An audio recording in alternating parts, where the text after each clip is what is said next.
Shalom, selamat malam. Puji Tuhan, pada malam hari ini kita bisa berjumpa kembali di virtual room Miracle TV Sharing Your Testimony. Pada malam hari ini kita kedatangan tamu yang luar biasa. Beliau adalah Ibu Tri Ratnaningsih. Nah, kita akan mendengarkan suatu kesaksian yang luar biasa, heran, dan dahsyat. Sahabat-sahabat Miracle yang sedang menyaksikan program kesaksian pribadi pada malam hari ini, bisa membagikannya di grup-grup rohani dan di beranda-beranda sahabat Miracle, agar supaya program kesaksian ini dapat memberkati banyak orang di luar sana. Nah, sedikit saya mau kasih introduksi bahwa kesaksian malam hari ini luar biasa dahsyat. Bagaimana tidak? Ibu Tri Ratnaningsih berlatar belakang dari seorang muslimah yang fanatik, dan kok bisa ya sampai ibu ini bisa percaya kepada Tuhan Yesus? Pasti ada perbuatan Tuhan yang luar biasa di dalam kehidupan ibu. Karena kalau manusia belum tentu bisa mengubahkan hati seseorang. Nah, kita penasaran mengapa sampai ibu bisa percaya kepada Tuhan Yesus. Ini luar biasa dahsyat kesaksian malam hari ini. Baik, kita sapa dulu tamu kita pada malam hari ini, Ibu Tri Ratnaningsih. Shalom Ibu Tri, bisa hidupkan mic-nya Bu? Ya, apa kabar Ibu? Shalom Bapak, kabar baik. Shalom saudara semuanya, sahabat-sahabat. Puji Tuhan. Baik Ibu Ratna, saya panggil Ibu Ratna ya.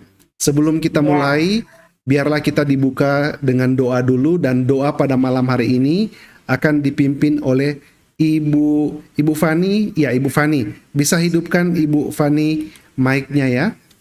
Ya. Baik, silakan Ibu untuk membuka di dalam doa. Oke. Shalom Pak Franky dan narasumber Ibu Tri Ratnaningsih. Shalom sahabat-sahabat semua Miracle TV yang ada di YouTube, Facebook, dan di Zoom. Sebelum kita akan memulai acara kesaksian kita pada malam hari ini, kita akan mulai dengan doa buka. Mari kita satu di dalam doa. Haleluya, haleluya. Selamat malam Tuhan Yesus.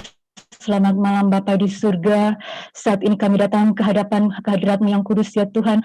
Kami mengucap syukur dan banyak terima kasih Tuhan Yesus atas kuasa-Mu yang sungguh sangat dahsyat dan ajaib dalam hidup kami. Kami boleh dipertemukan kembali di acara kesaksian pada malam hari ini dengan tidak kurang suatu apapun dan bukan suatu kebetulan ya Tuhan. Kalau kami boleh bertemu saat ini pada malam hari ini, dan bukan suatu kebetulan kalau sahabat-sahabat kita yang saat ini sedang menonton acara channel ini, bukan merupakan suatu kebetulan, tetapi ini adalah merupakan rencana-Mu yang sangat dahsyat dan ajaib di dalam kehidupan kita semua yang sedang menonton Miracle TV ini. Dan ya Tuhan, sebelum kami mau memulaikan memohon ya Tuhan kepadamu, kami mau minta ampun ya Tuhan Yesus kalau kami sudah menyakiti hati-Mu dan sesama kami, sudah baik dalam perkataan, pikiran, perbuatan kami. Ampuni kami ya Tuhan Yesus. Saat ini kami lepaskan berkat dan pengampunan buat orang-orang yang menyakiti kami. Tuhan Yesus, suci kuduskan kami, layakkan kami Tuhan untuk datang kepadamu Tuhan Yesus. Terima kasih ya Tuhan. Saat ini ya Tuhan Yesus, kami memohon kepadamu, marilah ya Tuhan, Engkau mau pimpin acara kesaksian pada malam hari ini yang akan dibawakan oleh Ibu Tri Ratnaningsih ya Tuhan. Kami yakin dan percaya saat ini kuasa-Mu bekerja dengan dahsyat dan ajaib Tuhan Yesus. Biarlah setiap orang yang menonton acara ini di dalam nama Tuhan Yesus, mereka yang belum percaya kepadamu dijamah di dalam nama Tuhan Yesus.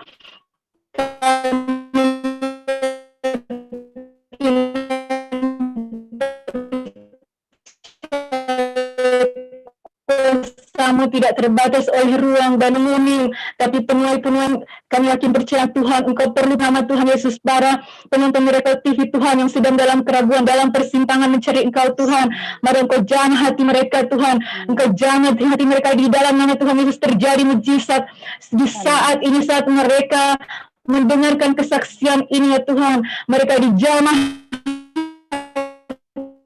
hatinya, dibuka hatinya Tuhan Yesus untuk menerima Engkau sebagai Tuhan dan Juru Selamat yang hidup Tuhan. Engkau adalah jalan satu-satunya kebenaran menuju ke surga Tuhan.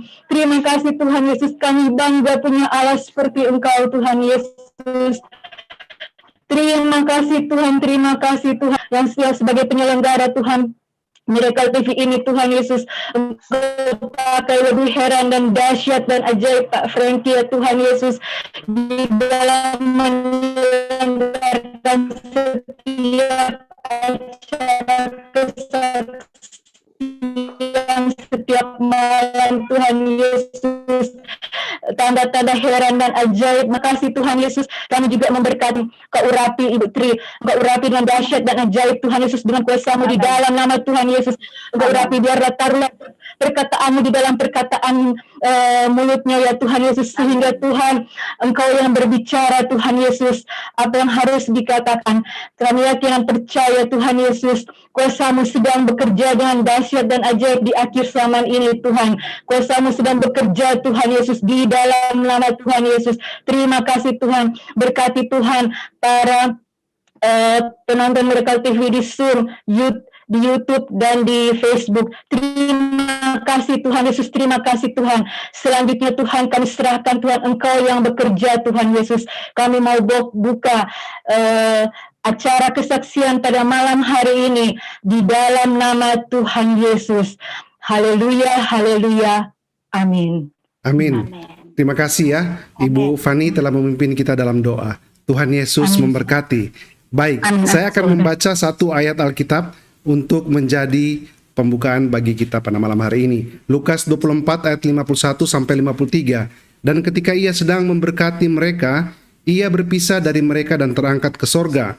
Ayat 52, mereka sujud menyembah kepadanya, lalu mereka pulang ke Yerusalem dengan sangat bersukacita. Ayat 53, mereka senantiasa berada di dalam bait Allah dan memuliakan Allah. Puji Tuhan. Nah, seperti biasanya sahabat-sahabat Miracle, ada 2 poin yang saya ingatkan kepada kita semua. Pertama, tujuan dari Miracle TV adalah memberkati banyak orang, menguatkan iman orang percaya, dan menjangkau jiwa-jiwa baru.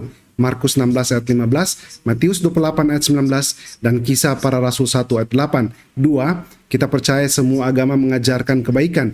Oleh sebab itu, jangan menghina ajaran agama sebelumnya atau ajaran agama yang lain. Sahabat-sahabat Miracle yang mau berkomentar di kolom komentar, berkomentarlah dengan bijak dan dewasa. Karena program pada malam hari ini, kita akan memuliakan nama Tuhan. Luar biasa, puji Tuhan. Kita kembali kepada Ibu Ratna. Nah, Ibu, saya akan kasih kepada Ibu waktu dan kesempatan untuk Ibu bersaksi. Ibu bisa sedikit memperkenalkan dulu yang Ibu bisa bagikan saat ini, Ibu ada di mana atau ada pelayanan apa saja, dan Ibu bisa langsung bersaksi dimulai dari latar belakang dari awal. Silakan Ibu. Terima kasih. Sama-sama Bu. Baik. Nah, Shalom sahabat, Bapak Ibu Saudara seiman. Salam seluruh pendengar Miracle TV, baik yang ada di YouTube maupun di Facebook. Terima kasih untuk kesempatan malam hari ini. Untuk saya boleh ada di Miracle TV, saya percaya semuanya karena anugerah Tuhan. Perkenalkan, nama saya Tri Ratna Ningsih, biasa dipanggil Ibu Tri, Ibu Ratna, boleh semuanya. Saya mempunyai 4 anak, 1 suami. Perjalanan hidup saya lahir di kota kecil di Jawa Timur, di kota Batu Malang. Saya terlahir dari orang tua non-Kristen. Kakek saya adalah sesepuh agama Buddha Kejawen, ibu saya Muslim Gulen, lingkungan saya macam-macam, Kristen, Islam, Buddha, kami hidup rukun di Kota Batu. Pada waktu ibu saya mengandung saya 7 bulan, bapak saya pergi meninggalkan ibu saya. Sejak hari itu, sampai saya lahir, sampai saya besar, baru saya bertemu dengan bapak saya. Nah, umur 4 tahun, ibu saya meninggal dunia. Jadi saya diasuh oleh nenek kakek saya. Jadi saya tumbuh besar di dalam lingkungan banyak agama. Tetapi memang sejak kecil dididik secara religius. Jadi kalau satu suro pasti akan dibawa kami untuk naik gunung, untuk kami boleh beribadah menurut agama Buddha di atas gunung. Nah, sampai saya umur kelas 6 SD, kakek nenek saya diasuh oleh satu kakek, 2 nenek. Jadi satu kakek nenek suami istri, dan satu nenek adalah nenek sendiri. Jadi adik kakek nenek. Jadi waktu kelas 6 SD, kakek nenek saya meninggal yang sepasang suami istri. Lalu tinggal seorang nenek. Jadi tak berapa lama pun nenek meninggal. Jadi notabene waktu itu saya merasakan bahwa saya hidup sendiri bersama kakak-kakak saya. Kak saya adalah seorang bungsu. Nah, dalam hati, karena memang pada waktu itu hidup saya benar-benar di bawah garis kemiskinan, karena memang tidak ada hal-hal yang indah dalam hidup saya. Saya sejak kecil selalu bertanya, Allah itu ada enggak ya? Saya tidak memanggilnya Tuhan, karena memang dalam pandangan saya didikannya ya Buddha kejawen ya Muslim gitu. Jadi Allah di mana ya? Kalau Allah itu ada, kenapa saya miskin? Kalau Allah itu ada, kenapa saya tidak punya orang tua? Tetangga-tetangga saya, mereka punya rumah, mereka bisa jajan. Itu pertanyaan saya waktu kecil. Mereka bisa pergi kemana-mana dengan orang tuanya. Tapi bagi saya hanya untuk naik kendaraan umum, angkutan kota, angkutan desa, itu satu perkara yang sangat mewah. Jadi saya bertanya, Allah di mana? Dan saya ingin sejak kecil itu bertemu dengan Allah. Tapi dalam ajaran yang saya pahami, Allah itu jauh. Allah itu tidak bisa dibayangkan dan itu haram. Allah itu tidak ada, Allah itu zat. Saya sangat kesulitan. Jadi sejak kecil pun bagi saya terasa sangat hampa. Nah, beranjak terus dari SD sampai ke SMP. SMP saya ingin sekolah. Jadi saya mengajukan sendiri ke sebuah sekolah untuk saya daftar. Di sana pun saya menemui kepala sekolah, akhirnya saya juga mendapat beasiswa di sekolah itu. Tetapi di tempat kampung kami juga ada Yayasan YPPII, Yayasan Pekabaran Injil Indonesia. Nah, kami anak-anak kecil disekolahkan juga oleh mereka, ditampung oleh mereka. Tetapi para guru ini tidak mengajak kami untuk menjadi orang Kristen, tidak. Dan saya sejak kecil bertumbuh menjadi pribadi yang memang radikal untuk mengenal agama saya lebih dalam.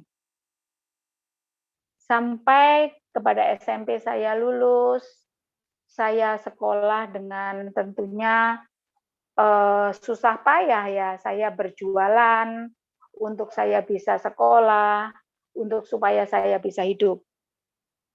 Saya hanya berpikir sejak hari itu, dari kecil semasa itu, bahwa Allah sangat jauh. Allah tidak sayang sama saya. Nah, pada waktu SMA, saya masuk SMA Muhammadiyah. Di sana lebih dalam lagi saya belajar tentang agama lebih dalam. Karena kita orang Muslim itu terikat akan hukum.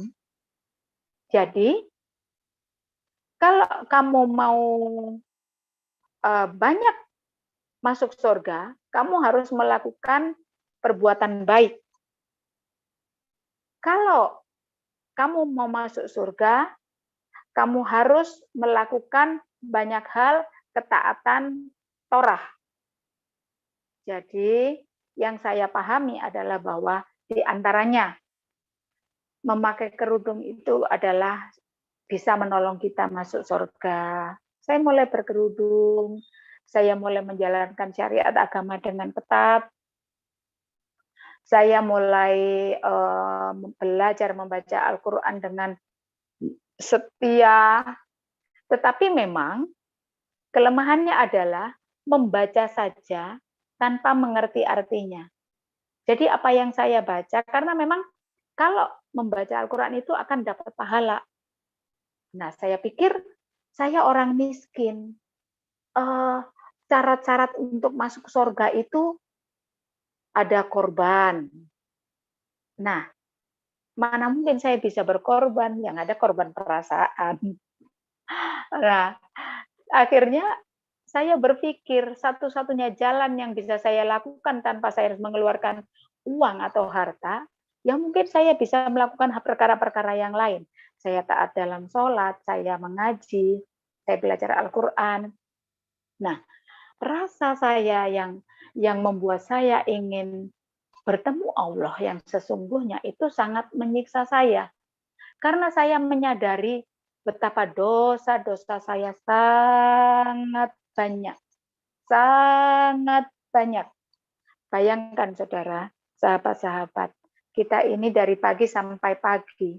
Apakah kita bisa hidup baik? Tidak tentunya. Saya bisa memikirkan pahala saya, kebaikan saya dengan dosa saya. Itu sangat-sangat timbangannya berat sebelah, lebih banyak dosa. Nah, sampai masa SMA, disitulah sebetulnya harusnya masa-masa yang indah. Masa-masa yang mekar-mekarnya seorang gadis remaja. Di masa itu karena saya tidak mempunyai pelindung, saya tidak mempunyai ayah. Ayah saya, kami sempat pernah bertemu sekali. Ayah saya dengan ibu yang lain, dengan anak-anaknya sudah sangat sibuk. Kalau kami ketemu, ya kami hanya berselisih paham saja. Jadi di dalam hidup saya ada rasa kecewa, rasa pahit yang begitu dalam akan kehidupan.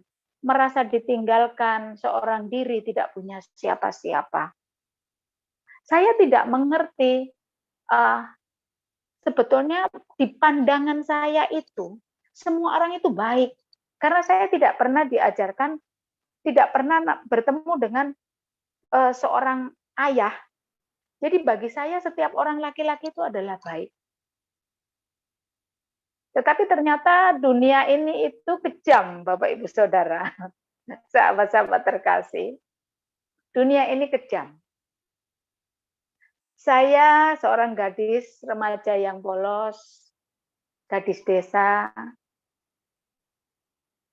Lalu suatu hari, karena kami di sekolah kami ada praktek, saya sekolah kejuruan, sekolah peternakan, jadi diwajibkan untuk praktek.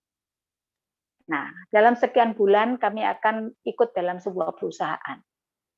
Nah, di dalam perusahaan itu saya bertemu dengan seorang mentor di perusahaan yang membawahi kami. Saya berpikir, oh itulah orang tua saya, baik sekali, gitu. Tapi ternyata malapetaka terjadi, Bapak Ibu Saudara. Karena kebodohan ya waktu itu, kebodohan saya bisa jadi, kepolosan saya, ketidakmengertian saya. Jadi sewaktu kami pergi untuk berjualan untuk perusahaan itu di kota lain bersama teman-teman.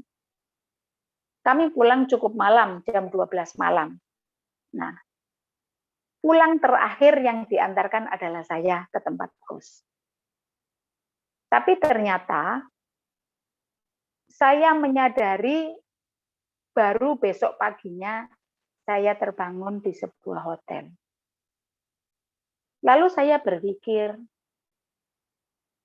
ternyata saat itu Bapak Ibu Saudara mohon maaf, jadi saya mengalami pelecehan seksual, saya mengalami pemerkosaan. Saya ingat-ingat, ternyata waktu di kendaraan, saya diberikan air minum, air putih. Nah, saat saya terbangun, mungkin karena saya syok berat, saya merasa saya tidak punya siapa-siapa, tidak ada yang membela saya. Saya tidak bisa bicara, saya tidak bisa membela diri saya karena saya pikir saya mau bicara sama siapa karena saya seorang diri. Pagi hari, lalu saya diantarkan pulang ke tempat kos. Itu saya menginjak kelas 3 SMA sudah mau ujian, mau kelulusan. Dari peristiwa itu, besok hari saya baru sadar keadaan diri saya. Dari hari itu saya mengalami depresi yang mungkin tidak kelihatan, tapi cukup membuat saya ingin mati rasanya. Saya seperti orang gila hari itu. Sampai saya bersyukur bisa lulus sekolah, itu pun tidak dengan nilai yang bagus. Saya lulus dengan nilai semua nilainya 6, tidak ada 7 sama sekali. Bagi saya dunia sudah berakhir. Tidak ada pembela saya, tidak ada orang mengerti saya, tidak ada orang tua di sisi saya. Saya ingin bunuh diri hari itu. Saya sepanjang minggu, sepanjang hari, saya seperti orang gila. Saya keliling di jalan-jalan, berpanas-panasan. Sampai satu waktu saya berpikir bahwa sampai kapan saya hidup begini. Akhirnya dengan perasaan dan hati yang hancur, saya mencoba untuk terus bangkit dan meneruskan sekolah saya supaya saya bisa lulus. Tapi ada satu perkara di hidup saya yang saya bilang, ya Allah, waktu itu saya berkata, ini saya pernah bersaksi, tapi ini belum pernah saya saksikan tentang bagaimana saya minta kepada Allah untuk dipindahkan ke kota lain. Karena saya sangat membenci kota ini. Bagi saya, mustahil saya bisa pergi, uang aja saya nggak punya. Nah, hari itu saya berdoa, ya Allah, saya sembahyang. Tolong bawa saya pergi dari kota ini untuk melupakan semuanya. Lalu saya berjalan terus dan saya lulus, tetapi ijazah saya masih ditahan di sekolah karena saya belum mampu bayar. Baru 1 tahun kemudian saya bisa ambil ijazah saya. Akhirnya saya ikut kakak saya yang nomor 1 ada di kota lain dan sudah berumah tangga. Saya ikut di sana. Nah, pertanyaan saya pun terus bertubi-tubi. Bagi saya, seseorang yang sudah hina, terkoyak, sudah tidak gadis lagi. Dia layak dihukum. Itu hukum Muslim. Dan saya sampai hampir pernah pengen datang kepada ahli agama untuk supaya saya bisa masuk surga. Baiklah, hukum apa yang bisa saya lakukan? Apakah saya harus dirajam sampai mati? Karena kerinduan saya hanya satu, Bapak, Ibu, Saudara, dan para sahabat. Saya sudah menderita di dunia ini. Kalau saya harus masuk neraka, saya tidak sanggup. Saya hanya berpikir, Allah ada tidak buat saya. Jauh bagi saya, Allah itu sangat jauh. Tapi pertanyaan itu saya pendam terus-menerus. Akhirnya saya ikut kakak saya di kota lain. kakak saya yang kami bertiga saudara, saya bungsu. Jadi kakak yang pertama ada di kota Malang, di kota kabupaten. Kakak saya yang nomor 2 pindah lagi, udah pergi ke kota yang lain lagi. Di kota hari ini saya tinggal, yaitu di Bandung. Nah, saya pun ikut kakak saya. Tapi ternyata saya ikut 1 tahun. Ternyata di sana pun saya mengalami hal yang sangat tidak mengenakkan diri saya. Banyak hal pelecehan-pelecehan terjadi, tetapi tidak terjadi sampai pemerkosaan. Hati saya semakin remuk, semakin hancur. Lalu saya mencoba untuk belajar agama lebih dalam lagi. Lebih dalam lagi, akhirnya karena kefanatikan, keradikalan saya untuk mencari Allah yang sebenarnya, saya tidak sadar di kota asal itu mulai masuk ke ternyata saya masuk ke aliran yang terlindungi yang cukup, waktu itu saya tidak mengerti bahwa itu adalah aliran garis keras yang kita itu akan diisolirkan, kita akan diasingkan sendiri, bahkan kita akan mengharamkan sesama. Segala aturan harus ditaati. Nah, berjalannya waktu, saya terus belajar Al-Quran bersama orang-orang ini. Saya diasingkan, tidak bergabung dengan orang lain. Tetapi ada juga satu perkara dalam diri saya tidak tahan tinggal di kota itu karena kakak ipar saya sedemikian jahatnya kepada saya. Lalu pada saat saya mempunyai uang sedikit, saya mendapat kiriman dari kakak saya yang di kota lain, di kota Bandung. Saya berikhtiar pergi ke kota Bandung. Padahal saya tidak tahu kota Bandung ada di mana. Saya sangat tidak tahu, tetapi saya ingin menyelamatkan diri, saya juga ingin pernikahan kakak saya juga selamat. Lalu saya tidak bercerita apapun, saya beli tiket ke kota Bandung, saya tidak tahu Bandung di mana, saya pergi saja ke terminal, beli tiket, saya cuma pesan kepada tetangganya kakak saya bahwa saya pergi begitu saja. Pamitan, gitu. Tapi saya tidak bicara kalau saya pergi ke tempat kakak saya yang nomor 2 di kota Bandung. Saya waktu itu bersyukur, alhamdulillah, Pak sopir bis tahu kalau saya ini sepertinya orang asing yang tersesat. Lalu ditanyalah sama beliau, mau kemana dek? Saya mau ke kota Bandung Pak, saya kasihkan alamat. Alhamdulillah orang itu baik, saya diantarkanlah ke tempat kakak saya. Jadi kami ketemu. Nah, pertanyaan saya terus-menerus, saya memikirkan begini, saudara sahabatku terkasih, kalau saya mati hari ini, saya pasti masuk neraka. Karena dosa saya begitu banyak. Saya membayangkan hukum-hukum itu. Kalau kita mati, kita akan mengalami juga pertanyaan-pertanyaan di kubur. Akan mengalami siksa kubur kalau kita tidak menjawab dengan baik. Sedangkan nanti di alam kubur itu mulut kita nggak bisa jawab. Yang menjawab itu tangan kita, kaki kita. Akan ditanya, Allahmu siapa, agamamu apa.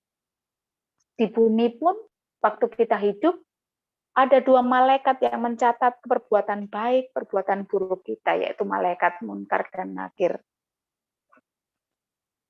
Lalu saya membayangkan bahwa dibayangkan juga di dalam agama kami bahwa masuk surga itu seumpama rambut dibelah 7 setajam pedang. Saya berpikir begini Bapak Ibu Saudara, pahala saya kurang, saya miskin, hidup saya ini badan saya tidak suci lagi, dosa saya banyak, saya untuk mengadakan korban mana bisa, saya tidak punya. Lalu kesempatan saya masuk surga bagi saya itu sesuatu hal yang tidak mungkin. Setiap kali ada tetangga atau siapapun yang meninggal, saya tidak akan pernah bisa tidur. Lalu saya mulai di kota yang baru masuk kembali ke aliran garis keras. Karena menurut saya kalau saya mentaati hukum-hukum di dalam agama saya akan menolong saya masuk surga. Lebih keras lagi, jadi di Bandung saya mulai masuk ke anak-anak muda yang kita mulai dididik silat, dan ternyata itu nantinya kita akan dididik menjadi laskar jihad. Buat saya tidak masalah. Yang penting masuk surga. Nah, satu aturan lagi bahwa kalau kita di dalam hukum agama yang dulu adalah bahwa semakin engkau berbuat menghukum orang kafir, engkau punya pahala. Jadi orang di luar kita itu kafir. Itu darah mereka halal. Kalau kau dapat darah mereka, engkau akan masuk surga. Itu pemahaman dahulu. Nah, setelah itu saya mulai belajar terus. Nah, di sela-sela waktu itu saya bertemu dengan seorang pemuda. Tidak berselang lama, saya hanya berpikir begini, saudaraku. Pemuda itu bertanya, apakah engkau gadis? Saya bilang, tidak. Saya tanya, apakah kamu mau sama saya? Dia bilang mau. Lalu saya tidak berpikir tentang cinta, saya tidak berpikir tentang pacaran yang indah, tidak. Buat saya hanya begini. Kalau ada seorang yang mau dengan saya, ya sudah cukup. Karena saya tidak sempurna. Ya sudah, baiklah. Saya mau menikah dengan dia. Nah, setelah saya menikah, saya mulai mengurangi kegiatan ikut di garis keras. Tetapi saya tetap menjadi orang yang sangat fanatik. Jadi saya benar-benar tetap menghalalkan darah orang kafir. Kami berumah tangga, saya mempunyai anak 3 dengan beliau, tetapi karena kita sangat-sangat pernikahannya tidak dilandasi dengan hal yang benar, maka pernikahan itu menjadi pernikahan yang seperti neraka. Lalu saya pun berpikir, kok saya hidup kok seperti di neraka terus-menerus ya? Kok Tuhan Allah itu di mana ya? Jadi pertanyaan saya terus muncul. Terus saya mencari, semakin saya mencari, semakin saya menjadi radikal, semakin saya menjadi fanatik. Sampai satu waktu saya mengalami depresi berat. Sangat-sangat berat. Bahkan saya merasa bahwa saya sudah tidak punya harga diri lagi. Kalau saya bertemu dengan orang, saya akan menangis. Rasanya karena di dalam hukum agama yang dulu, perempuan itu sangat tidak dihargai. Bahkan hadis-hadis pun mengatakan nanti di neraka itu kebanyakan perempuan. Saya mulai berpikir, apakah saya ini dilahirkan hanya untuk dimasukkan neraka? Saya terus mulai menjadi semakin fanatik. Saya mendidik anak-anak saya yang kecil-kecil itu fanatik, sangat-sangat fanatik. Bahkan kalau bisa saya ketemu, mohon maaf ya, saya ketemu orang Cina, itu bisa saya lemparin batu. Hanya untuk apa, saudaraku? Hanya untuk mencari pahala. Sebuah pemahaman yang sangat-sangat salah ya. Tapi menurut saya hari itu benar. Nah, tapi akhirnya pernikahan kami hancur berantakan. Itu setelah terjadi begini. Sampai saat saya depresi, saya mulai puasa 1 bulan lamanya Saya mulai menjalankan syariat agama dengan benar, menurut hukum-hukumnya.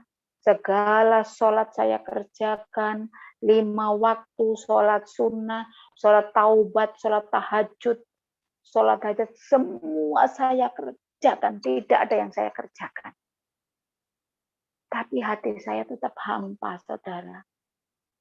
Setiap selesai saya sembahyang, saya merasa kok hati saya tidak pernah ada bahagianya ya. Kok tetap hati saya susah ya. Lalu di dalam sholat saya bertanya. Setelah saya selesai membaca Al-Quran, saya bertanya, ya Allah, ihdinas syiratal mustaqim, syiratal ladzina an'amta alaihim. Di manakah itu? Jalan lurus yang engkau rahmati, jalan orang-orang yang engkau rahmati, jalan menuju surga itu di mana? Saudaraku terkasih, saya tidak ingin pindah agama, tidak. Lalu suara di hati saya berkata begini, kalau kamu mau masuk surga, kamu ikut Yesus. Saya sudah pernah mendengar nama Yesus waktu saya kecil. Tapi saya tidak pernah mau ikut Yesus. Bagi saya, Yesus itu manusia. Saya berpikir malam itu, jam 1 malam, waktu suara itu berkata, saya pikir itu setan buat saya. Jadi saya mulai baca ayat kursi. Saya mulai usir-usir suara itu. Lalu saya tidur, mencoba untuk tidur. Pagi hari saya melakukan kegiatan seperti biasa, tidak pernah keluar rumah, karena buat saya wanita yang paling hina, perempuan yang tidak berharga. Malam saya sholat lagi tahajud jam 1 malam, saya bertanya, ya Allah, jalan lurus menuju surga, ihdinas syiratal mustaqim. Di mana? Saya ingin ketemu Allah. Suara itu datang lagi di hati saya, saudara. Dari dalam hati. Kalau kamu mau masuk surga, kamu mau selamat semua keluargamu, kamu ikut Yesus. Saya menolaknya lagi, saudara. Buat saya itu setan. Lalu besok hari saya pun bertanya kembali setelah saya sholat. Karena kali ini pun saya berjanji, apapun hari ini yang saya dengar, saya akan turutin. Lalu saya tanya lagi, setelah selesai sholat, ya Allah, jalan menuju surga di mana? Saya ingin ketemu Allah. Kamu ikut Yesus. Tapi suaranya itu, saudara, dari hati saya tidak audible. Tapi saya merasakan di malam yang ketiga itu sebuah kuasa yang penuh wibawa yang menguasai saya, sehingga saya itu seperti benar-benar tunduk, takluk, tidak bisa berkata apa-apa, tidak bisa berpikir, hanya gemetar. Padahal saya sendirian. Kamu ikut Yesus. Karena saya tidak tahan, akhirnya saya lipat mukena, saya masukkan Al-Quran ke dalam tas. Saya berdiri. Hai Yesus, siapa engkau? Kalau engkau benar-benar Tuhan, buktikan sama saya. Nah, dalam keadaan seperti ini tuh pernikahan saya itu sudah diambang kehancuran, benar-benar sudah hancur karena saya juga mengalami siksaan-siksaan dari pasangan saya. Dipukul, dicekik, itu sudah saya alami. Jadi buat saya Bapak Ibu Saudara, hidup ini tuh dunia udah runtuh, udah kiamat, udah neraka duluan. Saya mengalami KDRT di dalam rumah tangga. Jadi benar-benar secara jujur kalau saya sampai hari ini ada, itu karena Yesus gitu. Nah, kembali lagi ke topik. Akhirnya pagi itu saya tidak tidur. Saya telepon teman saya yang Kristen. Waktu itu belum ada HP, waktu itu ada telepon rumah saja. Jadi saya telepon dia, saya bilang, tolong saya pengen ketemu pendeta. Saya mau tanya Yesus itu siapa. Teman saya kaget. Ngapain? Ya udahlah pokoknya bawa saya ke pendeta. Nah, akhirnya saya dibawalah ketemu seorang pendeta yang hari ini saya belum pernah bertemu dengan beliau, sama sekali tidak kenal. Ada satu perkara di luar pemerkosaan. Ada satu perkara yang sangat menyedihkan hati saya, membuat saya sakit. Itu saya simpan. Saya hanya berjanji begini. Hanya Allah yang tahu hidup saya. Tidak satu manusia pun yang tahu keadaan saya. Dan peristiwa ini akan saya bawa sampai saya mati. Lalu saya bertemu dengan Bapak Pendeta ini. Kami kenalan. Dalam perkenalan itu Bapak Pendeta ini cerita. Beliau menceritakan kisah hidup seseorang. Beliau cerita mengalir begitu saja. Saya mendengarkan dengan benar. Loh kok itu kan ceritanya Bapak Pendeta ini kan hidup saya persis. Dan rahasia yang saya simpan itu. Bapak Pendeta itu ngomong. Saya kebingungan, saudara.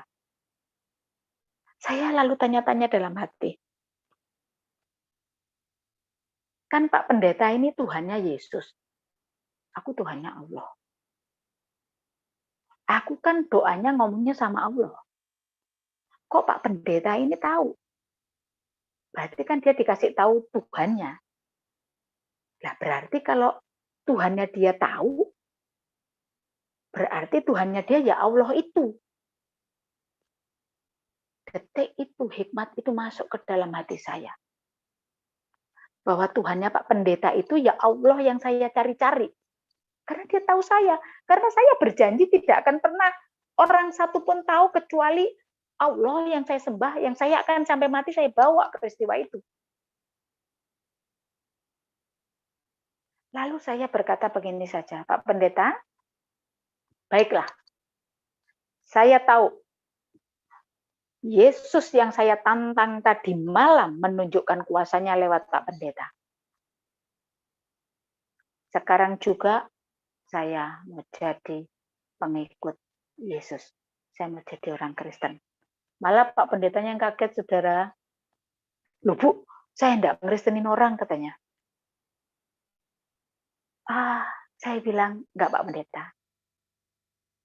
Tuhan Yesus sudah menemui saya. Sekarang saya mau ikut dia. Lalu saya dituntun untuk menerima Tuhan Yesus. Mengakui bahwa saya orang berdosa, saya bertobat. Itu saja yang beliau tuntun. Tapi ada satu peristiwa yang beliau itu bicara begini. Ibu, nanti setiap hal di dalam ibu yang menyakitkan hati ibu, yang menyedihkan, tulis ya, siapa-siapa yang menyakiti ibu. Lalu ibu bawa ke hadapan Tuhan, doa, terus ibu juga minta ampun, ampunilah mereka.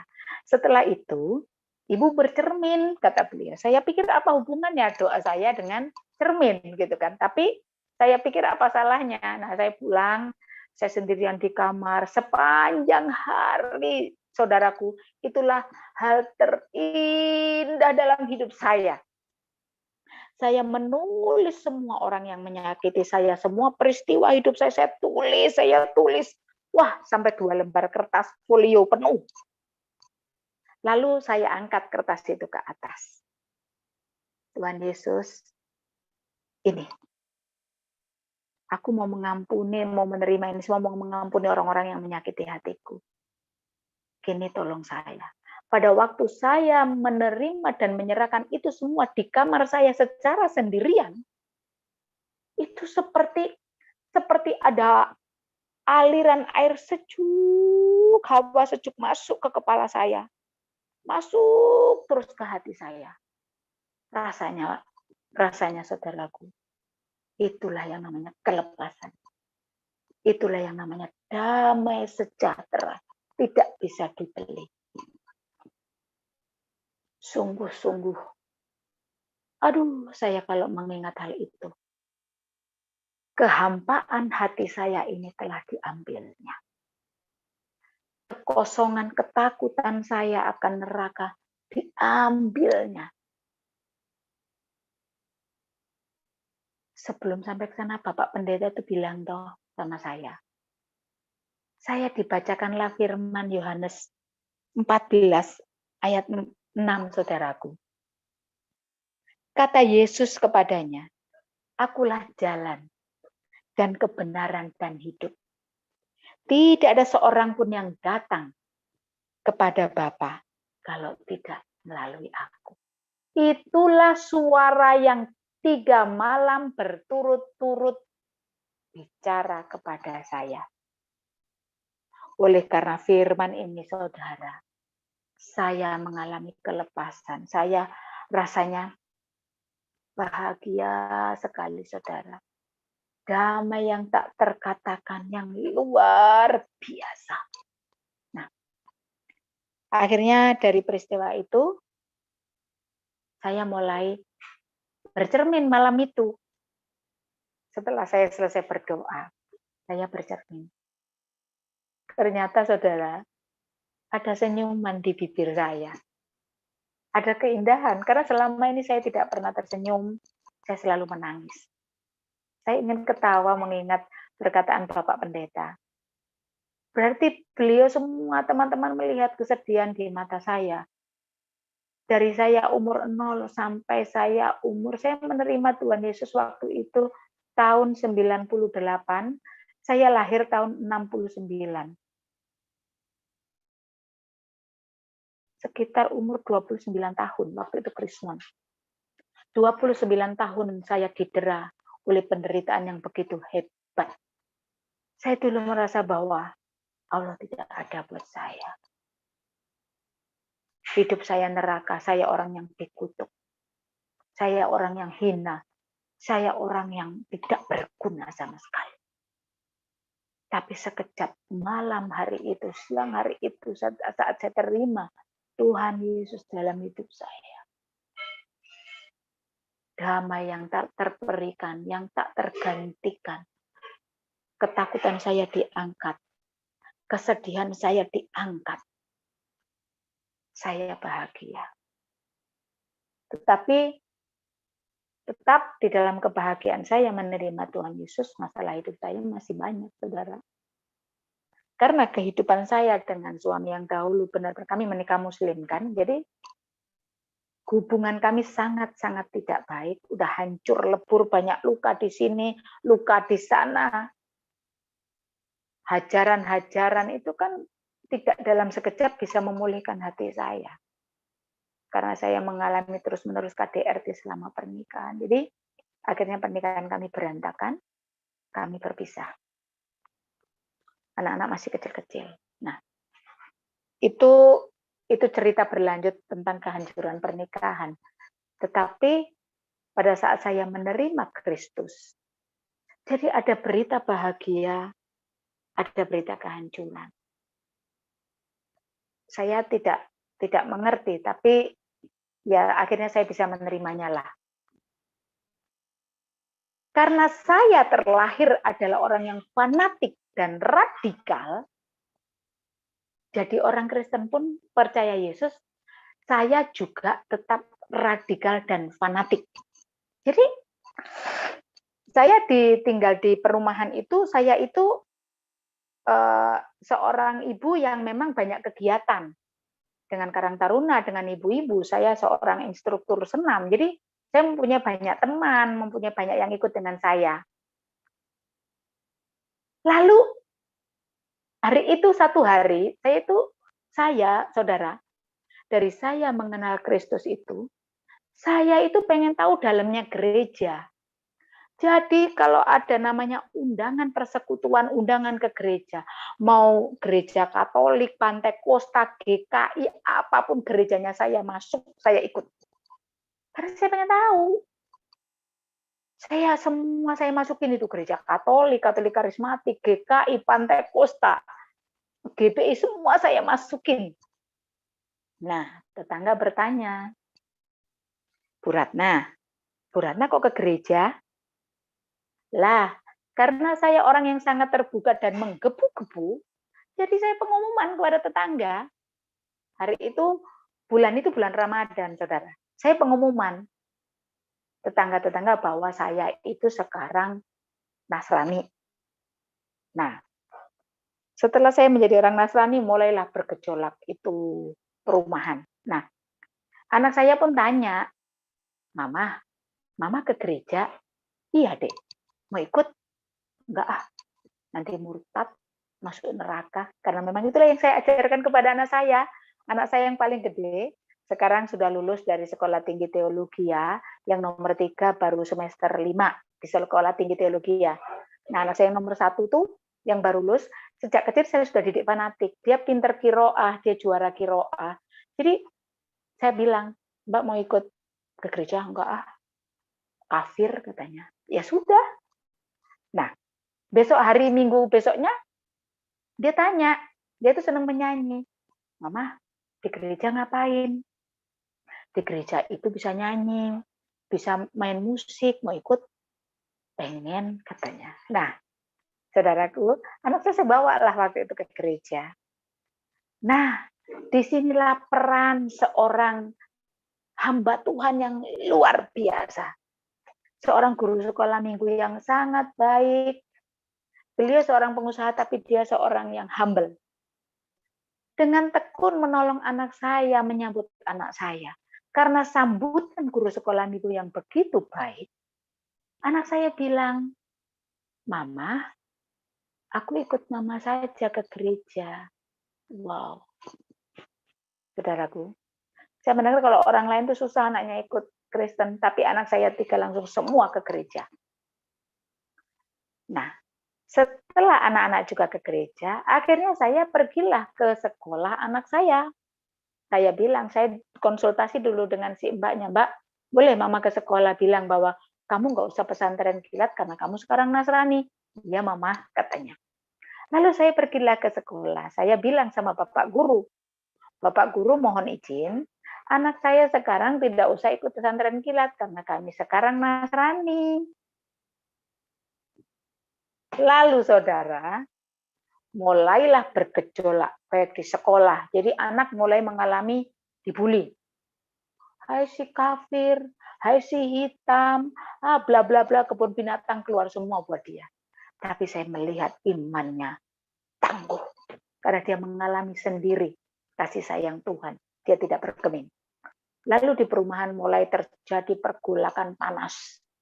Di masjid-masjid diumumkan ada seorang ibu yang menghina umat muslim, membakar Al-Quran, fitnahan terjadi demikian panas, sampai satu malam aparat datang ke rumah saya. Aparat datang, ada 4 orang. Ada tetangga aparat desa, ada aparat orang luar. Mereka bilang sama saya, Ibu, situasi perumahan ini sedang panas. Kami mohon Ibu bijaksana, apakah Ibu mau kembali menjadi Muslim supaya reda suasana ini? Saya waktu itu belum begitu mengerti tentang Injil, saudara. Tapi buat saya berpikir gini, rasa damai sejahtera, ketakutan kehilangan semuanya diangkat oleh Tuhan. Lalu surga yang saya cari-cari sudah ada bersama saya. Masa saya mau tukar, saya disuruh masuk Muslim lagi? Ya saya nggak mau lah saudara. Saya bilang sama beliau-beliaunya, mohon maaf Bapak, saya tetap Kristen. Terima kasih buat Bapak-Bapak yang baik, kata saya. Mereka bilang, kalau Ibu tetap berkeras hati, kami tidak tanggung jawab atas nyawa Ibu dan anak-anak. Besok, kalau Ibu dibantai, kami angkat tangan. Saudaraku, hari itu saya berpikir simpel saja, saudara. Tapi saya itu merasakan bahwa itulah karunia Tuhan yang berikan kepada saya. Dahulu saya takut mati. karena saya takut masuk neraka. Setelah sekarang saya sudah menerima surga, saya bertemu dengan Allah yang benar. Masakan saya mau masuk neraka lagi? Tidak. Kalau malam ini, hari ini pun saya mati, baiklah saya mati tidak masalah, karena saya masuk surga. Saya cuma bilang, tidak apa Pak, saya menerimanya. Mereka pulang.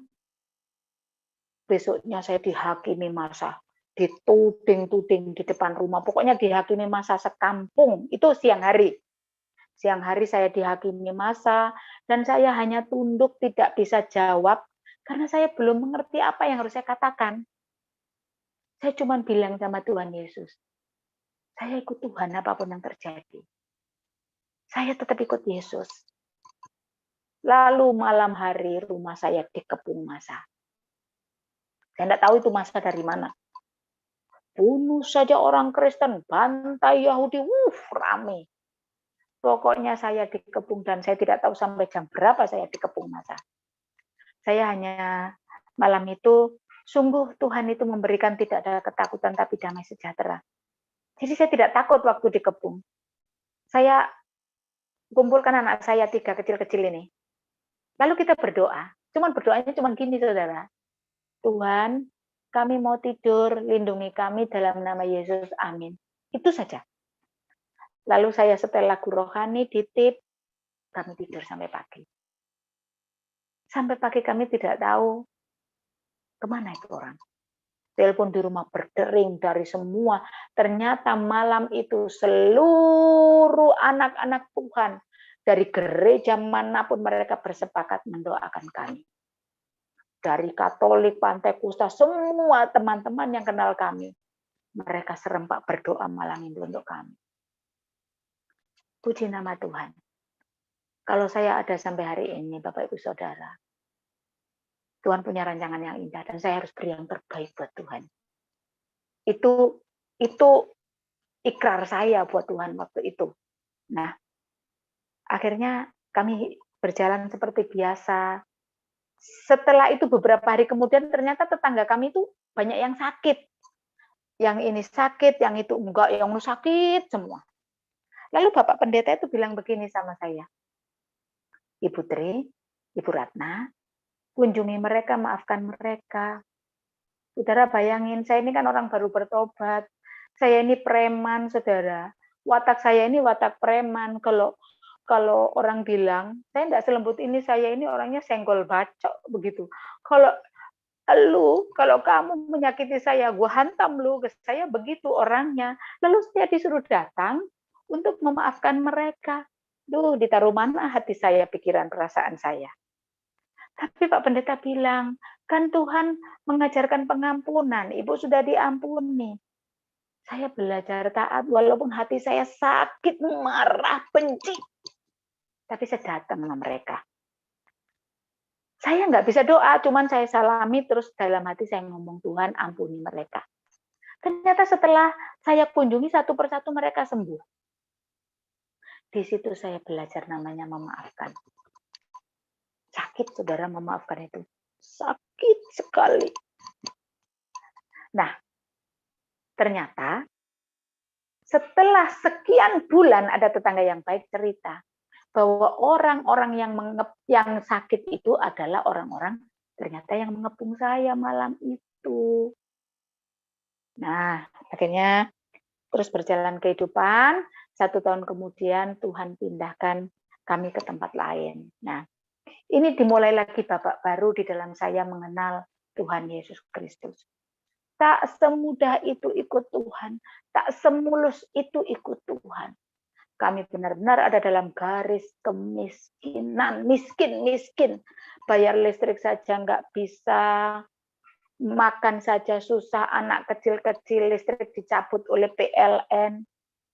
Hari itu saudara saya menangis, saya terdiam di kursi, saya menangis, saya sedih.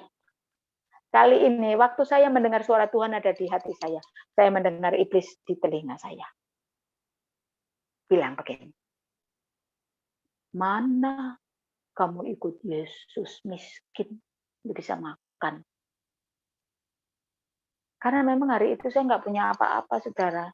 Beras pun nggak ada, cuma ada secangkir. Lalu nggak ada apa-apa lagi yang bisa kami makan. Sejenak 10 menit saya menangis. Saya mulai terlena, betul juga ya. Kenapa ikut Yesus susah kayak gini? Lalu 10 menit saya tertegun dan menangis berurai air mata karena saya lihat anak-anak saya. Tiba-tiba begini di hati saya, bilang begini, "Hai, bukankah kamu punya surga?" Lalu saya pikir, iya juga ya. Kalau kamu nggak makan, bukankah Yesus tahu? Iya juga ya.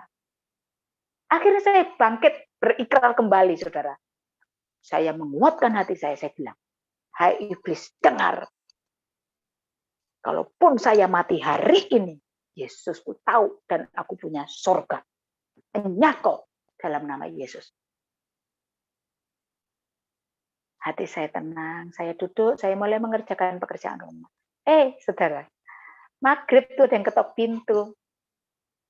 Ada seorang hamba Tuhan datang, bawa beras sekarung. Saya rasa saudara-saudara juga mungkin merasakan pertolongan Tuhan yang seperti saya rasakan. Tapi buat saya, paling pantang kalau saya susah, saya ngomong manusia. Buat saya, Tuhan sudah cukup.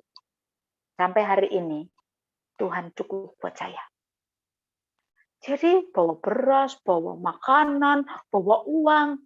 Aduh, semakinlah saya ini, semakinlah hati saya mengasihi Tuhan, semakin saya lihat bahwa Tuhan Yesus itu hidup, saudara. Loh, saudara, engkau yang ada di luar sana, Tuhan Yesus itu hidup, saudara. Kita ini belum bisa ketemu Tuhan karena kita ini daging yang penuh dosa. Allah kita suci dan kudus karena Dia roh. Lalu terus mulai berkelanjutan, saya yang belum mengerti dengan benar ajaran firman Allah, saya berkumpullah dengan orang-orang, teman yang mengaku Kristen. Kami mulai awalnya benar, kami mulai berdoa bersama, kami sering keliling kota berdoa untuk kota-kota. Tapi semakin hari ajaran ini semakin sesat ternyata, saudara. Saya tidak mengerti. Saya pikir, Kristen itu kayak gitu ya. Jadi begini ajarannya. Satu kata pemimpin itu seperti kata Tuhan. Jadi kalau pemimpin itu ngomong A, anggotanya semuanya harus A. Jadi, karena saya belum mengerti Alkitab, saya pikir ikut saja. Nah, sampai dia pun ngomong bahwa pernikahan itu boleh kawin cerai. Lalu, mulailah dia ini meminta harta kekayaan kami, katanya untuk alasan pelayanan. Mulailah perhiasan anak-anak kami diminta. Saya pikir saya percaya saja itu. Sampai pada waktu itu benar-benar saya hancur lebur, rumah saya habis untuk organisasi ini. Sampai satu waktu saya benar-benar hancur di dalamnya, hancur lebur. Hidup saya semuanya hancur oleh karena organisasi ini. Satu waktu saya punya kerinduan untuk saya sekolah Alkitab. Saya sekolah teologi ya. Perjalanan ini begitu panjang, saudara. Sejak saya mengenal anak Tuhan itu, anak saya SD kelas 5. Sampai anak saya SMA, saya ikut organisasi ini. Dan hancur sekian tahun, sekian puluh tahun itu hancur lebur. Hancur, saya remuk redam. Rasanya tuh, kok ikut Tuhan seperti ini ya. Tapi satu hal tetap, saya bersyukur Tuhan pegang saya. Tuhan pegang saya. Sampai akhirnya kami bisa keluar dari organisasi ini anugerah. Ini sempalannya yang ada di sebuah kota di Jawa Tengah. Yang pemimpinnya mungkin sudah dipanggil Tuhan. Jadi ini menghancurkan banyak rumah tangga, menghancurkan pribadi-pribadi. Tapi puji nama Tuhan, saya bisa keluar dari situ atas doa-doa teman-teman. Akhirnya anak saya bisa masuk kuliah teologi dan keluar dari sini. Anak saya 2 masuk sekolah teologi, lalu yang nomor 2 sekolah kuliah perhotelan. Semua karena anugerah Tuhan. Anak-anak saya bisa sarjana kuliah teologi, termasuk saya sekolah teologi dan sudah lulus anugerah. Dan sejak itu saya berjanji kepada Tuhan untuk saya memberikan hidup saya menyerahkan anak-anak saya sebagai buah untuk Tuhan, melayani Tuhan sepenuhnya. Dan hidup saya hari ini, saudara, dulu saya banyak hidup di dalam gereja, tetapi tahun-tahun terakhir setelah saya lulus sekolah, saya kembali kepada dunia di mana saya diambil Tuhan untuk khusus kaum kedar. Saya melayani di kontekstual, jadi saya berjalan dalam diam, saya mulai mencari jiwa-jiwa dimanapun Tuhan pimpin saya. Dan Bapak Ibu Saudara, ladang sudah menguning. Tuaian sangat banyak. Hari terakhir kemarin saja saya baru bertemu seseorang yang sangat haus mencari Isa Al-Masih. Karena kerinduannya seperti saya dahulu. Jadi saya semakin sukacita. Kemanapun Tuhan pimpin, Tuhan suruh saya pergi. Saya akan pergi untuk mencari jiwa. Demikian saudaraku, kesaksian saya. Sekiranya saudara-saudaraku mau ada tanya jawab, silakan saya kembalikan kepada Pak Franky. Iya, luar biasa ya Bu ya. Ini kesaksian yang bercampur aduk sebenarnya rasanya. Dari awal saya turut sedih dengan kejadian yang menimpa Ibu. Saya turut juga prihatin.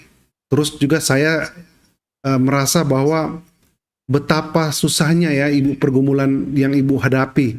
Ya, pada saat itu juga, waktu Ibu belum mengenal Tuhan. Tapi di satu sisi, saya juga merasa bangga dengan Ibu. Saya merasa bersukacita luar biasa. Karena Ibu memiliki iman yang luar biasa. Iman Sadrak, Mesak, Abednego. Meskipun Tuhan tidak datang membantu kita, kita tidak akan menyembah patung. Luar biasa. Walaupun juga saya juga harus mati malam ini seperti Ibu katakan, saya tetap percaya Tuhan Yesus. Nah, saya sering bertanya kenapa orang-orang bisa memiliki iman seperti ini. Jawabannya cuma satu. Pasti mengalami Tuhan luar biasa. Si Tuhan jamah hidup mereka. Karena kalau hanya melewat manusia yang mengatakan firman itu tidak mengalami Tuhan, kan susah Bu untuk mengakui itu. Tetapi ketika mengalami Tuhan, Ibu merasakan kebenaran, kuasa luar biasa dari Tuhan Yesus, Ibu berani mengatakannya. Luar biasa Bu, ini sangat menguatkan, memberkati kita semua, menguatkan iman orang percaya. Dan tadi sempat juga Ibu menyinggung bahwa, oke, kita tidak usah sebut ya organisasi apa yang Ibu pernah masuk ya. Tetapi itulah firman Tuhan kita, Alkitab kita, yang membedakan mana benar, mana salah. Mana terang, mana gelap. Oleh sebab itu Ibu bisa mengetahui, Ibu bisa akhirnya tahu bahwa ini salah. Karena memang semuanya berlawanan dengan firman Tuhan. Segala sesuatu yang dilakukan di luar dengan firman Tuhan pasti salah. Dan Ibu dituntun langsung oleh firman Tuhan, oleh Roh Kudus. Luar biasa ya Ibu ya. Ini kesaksian, apalagi yang saya mau tanyakan. Saya sudah benar-benar merasa sukacita, dikuatkan, dididik. Bahkan anak-anak Ibu juga bertobat. Ikut Tuhan Yesus. Dan anak yang paling bungsu itu, luar biasa ya. Ibu tidak memaksa ya. Ibu biarin aja. Tidak Pak. Tidak ya, biarin aja dia. Yang bungsu malah saya tanya, adek mau kemana sekolah, dia nggak pernah jawab. Tapi begitu dia mau lulus SMA, dia bilang, Mama, adek mau sekolah teologi ya. Justru saya yang kaget. Wow, luar biasa. Karena dia mengalami kasih Tuhan yang luar biasa. Sehingga dia pun bisa memilih Tuhan yang benar ketika dia merasa kasih itu di sekolah minggu. Wow, sahabat-sahabat mereka luar biasa ya kesaksian pada malam hari ini. Sedikit membuat kita merinding, membuat kita takjub, dan membuat kita benar-benar iman kita benar-benar dikuatkan bahwa Tuhan yang kita sembah adalah Tuhan yang hidup ya. Luar biasa. Amin. Amin. Amin. Baik. Saya masih semangat sebenarnya mau bertanya, tapi apalagi saya mau Boleh, Pak. tanyakan. Silakan, Saya geser Pak. dulu ke teman-teman di Zoom ya. Ini menarik sekali, luar biasa ini Bu ya. Pengalaman hidup yang sangat-sangat berharga. Oleh sebab itu, kesaksian itu merupakan bagian dari penginjilan juga Bu ya.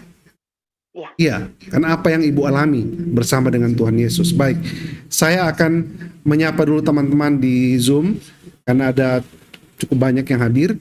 Siapa tahu barangkali ada yang mau berbagi, menguatkan, silakan. Sahabat-sahabat di Miracle yang mau bertanya atau berbagi dengan Ibu Ratna, hidupkan dulu mic-nya. Sesudah mic dihidupkan, baru saya akan izinkan hidupkan videonya. Silakan. Teman-teman di Zoom, siapa yang mau duluan langsung? Ibu Ruth, baik. Ibu Ruth bisa hidupkan sekarang videonya, Bu. Ya.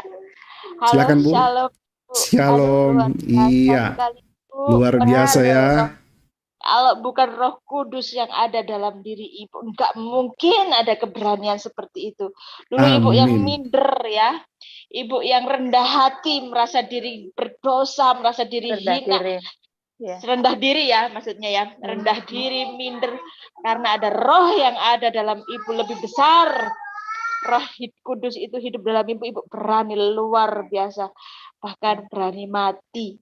Mungkin kalau ya manusia Bu ya mengalami seperti itu, nggak semua orang dikasih kekuatan seperti itu, bener. Aduh, benar-benar luar biasa. Saya dulu di penjara gitu diancam itu Bu ya, mau waktu masuk Kristen diancam, tanyain preman gitu kan, hati tuh dak dikduk. Cuma bekal saya firman Tuhan mengatakan, jika kamu malu mengakui aku di depan Bapakku yang di surga, maka Bapak yang di surga akan menyangkal saya juga gitu kan. Daripada saya nggak diakui Tuhan Yesus di surga, lebih baik nggak diakui manusia. Itu yang membuat saya kuat gitu dan mau mengaku yang itu Tuhan Yesus. Tapi Ibu lebih luar biasa. Iya sayang, iya sayang. Saya matikan kamera ya Pak, soalnya anak saya Boleh, silakan.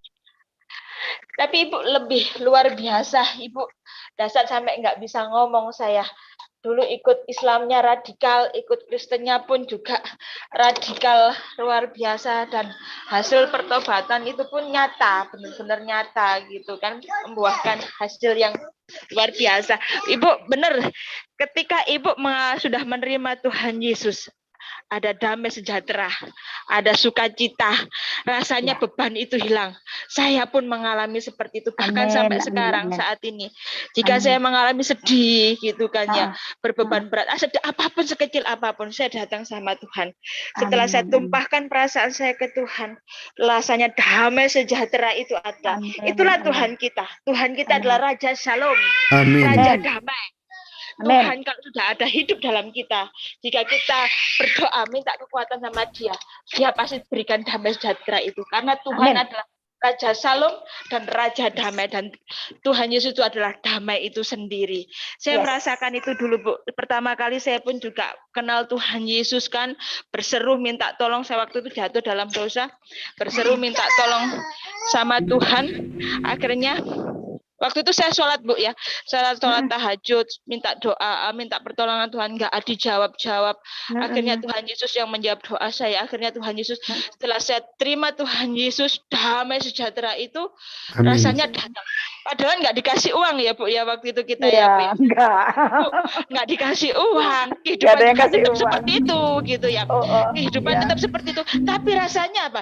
Damai sejahtera itu datang sama kita luar biasa. Di tengah himpitan, di tengah aniaya, kita tetap sukacita. Saya tadi Ibu kesaksian seperti itu benar. Tuhan Yesus adalah benar. Tuhan Yesus adalah Raja Shalom itu. Dia datang untuk membawa damai. Berbahagialah waktu Tuhan Yesus lahir ke dunia, malaikat di surga bernyanyi, Tuhan Yesus Raja Damai telah datang. ke Amin. dunia ini, gitu kan. Jadi siapapun yang terima Tuhan Yesus, percaya damai sejahtera itu pasti ada. Jika Yes. kita terima Tuhan Amin. Yesus, damai itu akan ada dalam diri kita. Selamat Amin. Ibu, luar biasa. Terima kasih atas kesaksiannya, Pak Franky. Saya kembalikan ke Iya. Pak Franky. Terima Ya, kasih Bu Ruth. luar biasa ya. Dari Ya, semua luar biasa. sahabat-sahabat yang bersaksi, kemiripannya jelas. Ketika mereka bertobat, damai sejahtera, sukacita luar biasa. Doanya dijawab luar biasa. Tapi saya mau kasih tahu ya, memang mengikuti Yesus itu bukan berarti kita mencari kekayaan. Banyak yang berpikir begitu ya. Ini karena dibayar, karena mencari kekayaan. Firman Tuhan berkata adalah, carilah dulu kebenaran dan kerajaan sorga, dan semua akan ditambahkan kepadamu. Bukan diputar ya. Jadi kita itu mencari Tuhan itu mencari kebenaran. Ya, ketika kita mendapatkan kebenaran, sudah pasti kita akan diberkati. Kalau memang kita juga ada pergumulan, coba sebutkan salah satu agama yang tidak mengalami pergumulan. Yang hidupnya itu seperti di surga, tidak ada pergumulan. Sebut satu, tidak ada ya. Semua mengalami pergumulan. Iya, tetapi di balik pergumulan itu ada janji kemenangan, ada janji sukacita, dan ada janji untuk hidup yang kekal. Luar biasa. Terima kasih Ibu Ruth ya. Kita bergeser kepada teman yang lain di Zoom. Silakan bisa dihidupkan mic-nya dulu terlebih dahulu ya. Ibu Hadriani. Ibu Hadriani bisa hidupkan sekarang videonya Bu, silakan. Ya, selamat malam Ibu Ratna. Selamat malam. Shalom, selamat malam Ibu Hadriani. Selamat malam juga buat Pak Franky yang betul-betul sukacita. Semangat Amin. terus Pak Franky ya. Semangat terus. Siapa yang tidak semangat mendengar kesaksian pada malam hari ini? Coba angkat tangan. Pasti semua semangat Bu ya, luar biasa. Karena kita merasakan bukan hanya mendengar dari telinga turun ke hati, dan itu membakar iman kita menjadi kuat karena memang itu firman Tuhan yang ada di dalam kehidupan dari Ibu Tri yang Ibu saksikan. Tuhan Yesus berkarya luar biasa. Silakan Ibu.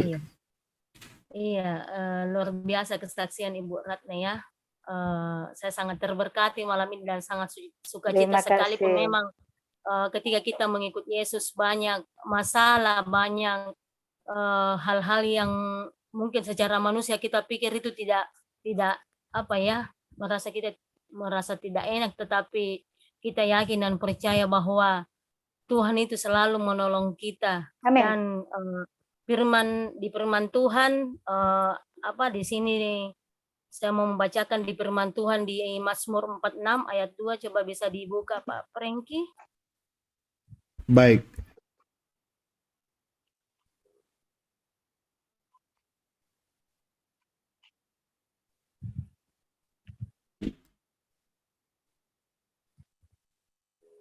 Silakan Bu. Mazmur 46 ayat 2. Iya. Allah itu bagi kita tempat perlindungan dan kekuatan sebagai penolong dalam kesesakan sangatlah terbukti. Terus di ayat 3, sebab itu kita tidak akan takut sekalipun bumi berubah, sekalipun gunung-gunung goncang di dalam laut.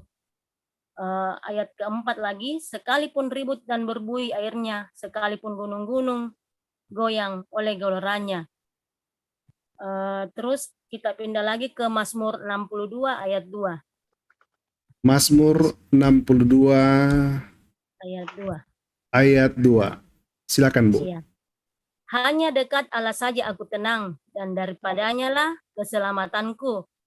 Dan di ayat 3 juga, hanya dialah gunung batuku dan keselamatanku, kota bentengku, aku tidak akan goyah. Terus di ayat yang 8 lagi, pada Allah ada keselamatan dan kemuliaanku.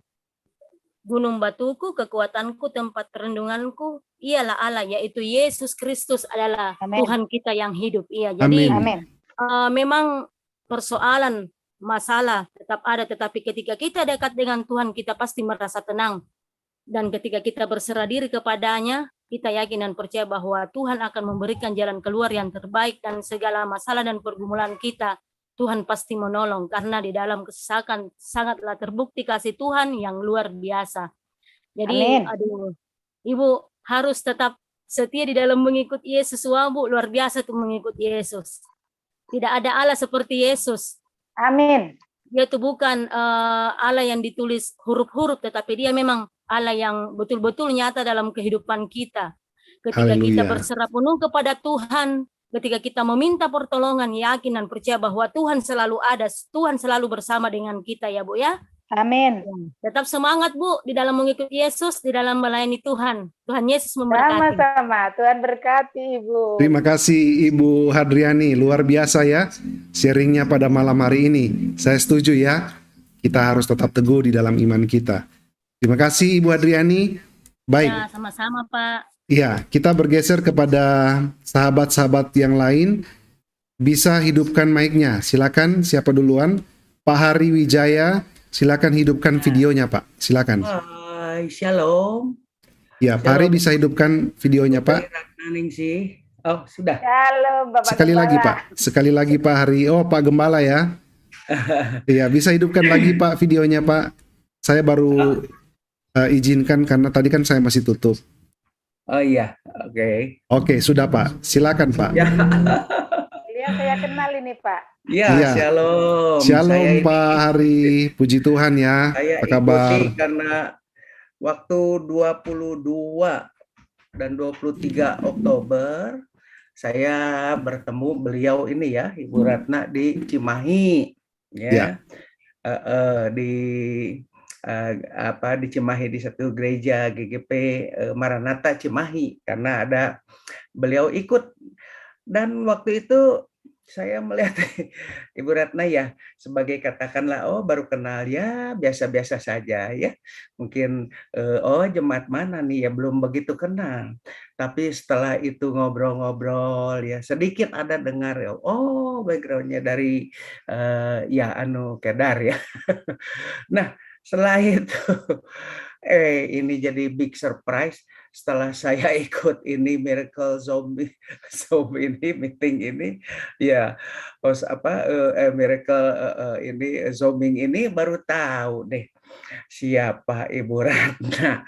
Dan memang tadi sesuai tadi Pak Frankie bilang ya, setelah dengar, wow, dulu saya waktu ketemu ya di akhir Oktober ya mulanya biasa-biasa saja. Setelah mengikuti Miracle Zoom ini, meeting ini, wow, jadinya mula-mulanya biasa saja, jadi luar biasa. Amin, puji Tuhan. Mendengar dari awal bagaimana ya, tapi ya sudah, akhirnya emang saya sempat berbincang sedikit ya mengenai tadi Yohanes 14 ayat 6. Tapi sekarang saya bilang, mereka kan suka bilang bagaimana jalan kebenaran itu ya, susah carinya katanya. Seperti selai rambut dibelah 7. Wow, sungguh impossible ya. Tetapi ternyata Yesus membuat yang impossible menjadi possible. Amin. Ya, mana iya, puji Tuhan. Akhirnya memang ini ya sudahlah, katakan di sini, memang sekarang kamu bukan milik tanda kutip dunia ya. Kalau kamu masih milik dunia, mereka ya tentu dunia mengasihi kamu. Tetapi sekarang kamu sudah milik aku yang memilih, ya itulah.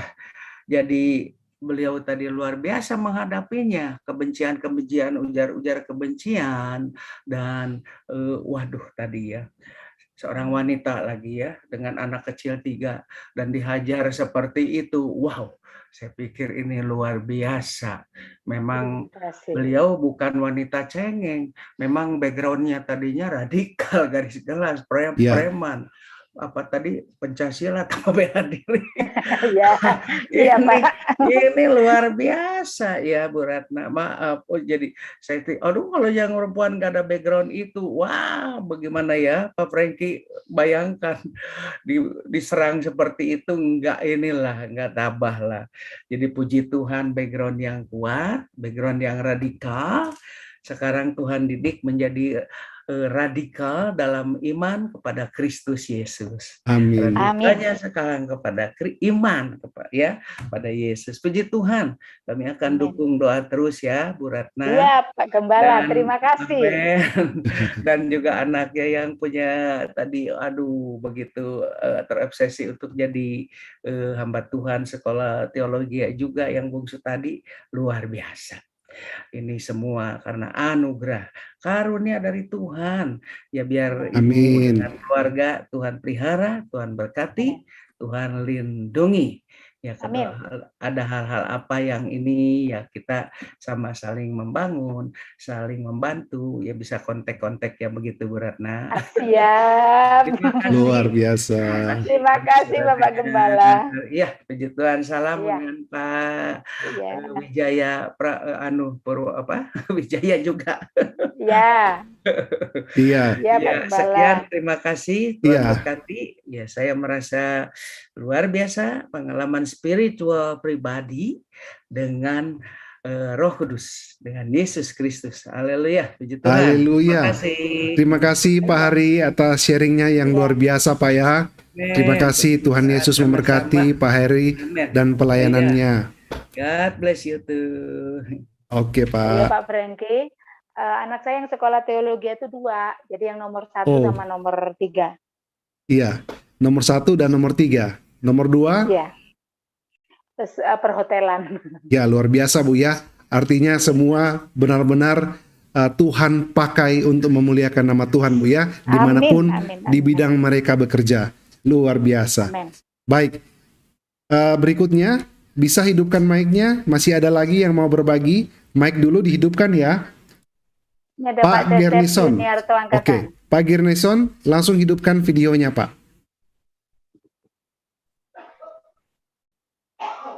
Ya, Pak Gernison. Kalau ya, Pak puji Tuhan. Silakan Pak. Salam Ibu Ratna. Shalom Bapak. Terima kasih Ibu ya, kami sudah diberkati atas kesaksian Ibu yang sangat luar biasa, atas tuntunan-tuntunan roh.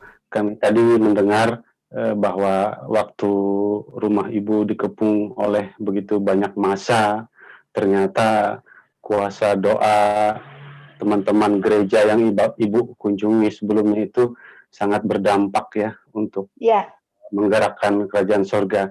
Rupanya doa orang percaya waktu itu menggemparkan surga waktu itu. Amin. Iya, karena tidak tahu kan nyawa Ibu dan anak-anak itu terancam saat itu. Iya. Dan Ibu pun tidak pandai berdoa, hanya minta tidur kepada Tuhan. Iya, betul Pak. Iya. Rupanya Ibu berkunjung ke gereja Katolik, karismatik dan lain sebagainya. Itu rencana Tuhan sebenarnya. Iya, agar mendapat kenalan banyak untuk persiapan doa tersebut. Ya, saya simpulkan begitu saja. Hanya satu pertanyaan saya, Bu, barangkali untuk bisa di-sharingkan bagi teman-teman yang di luar sana.